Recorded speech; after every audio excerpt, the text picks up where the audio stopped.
دوستان گرامی، علامہ اقبال صرف شاعر نہیں تھے، وہ روح ملت کے ترجمان تھے۔ انہوں نے ہمیشہ ایسے علماء کی ضرورت پر زور دیا جو صرف ماضی کی بات نہ کریں بلکہ حال کو سمجھیں اور مستقبل کی راہ دکھائیں۔ اقبال کے نزدیک عالم وہ نہیں جو محض کتابوں کا حافظ ہو، بلکہ عالم وہ ہے جو زمانے کی روح کو پہچان سکے، جو قرآن کے نور سے قوم کے مستقبل کو دیکھے اور امت مسلمہ کو بتائے کہ آنے والے زمانے کے چیلنجز کیا ہیں۔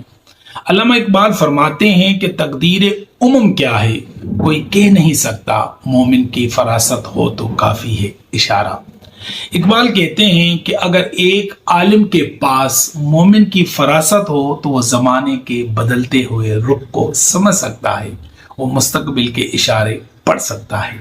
اقبال کہتے ہیں کہ زمانہ اپنی طبیعت سے کر رہا ہے ثبوت، ہر نیا ہے ولادت پرانی موت کے بعد۔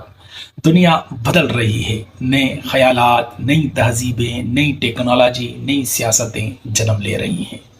ایسے میں وہی عالم کامیاب ہے جو زمانے کے ساتھ چلنا جانتا ہے اور جو اسلام کے اصولوں کی روشنی میں نئی راہیں نکالتا ہے۔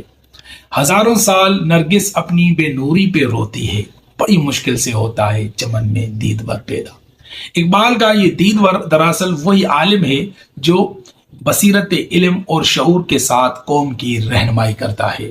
آج امت مسلمہ کو دوبارہ اقبال کے مطلوب علماء کی ضرورت ہے، ایسے علماء جو قرآن کے پیغام کو سمجھیں، زمانے کے مسائل کا حل بتائیں اور قوم کو صرف فتووں سے نہیں بلکہ عمل اور علم اور بصیرت سے جگائیں۔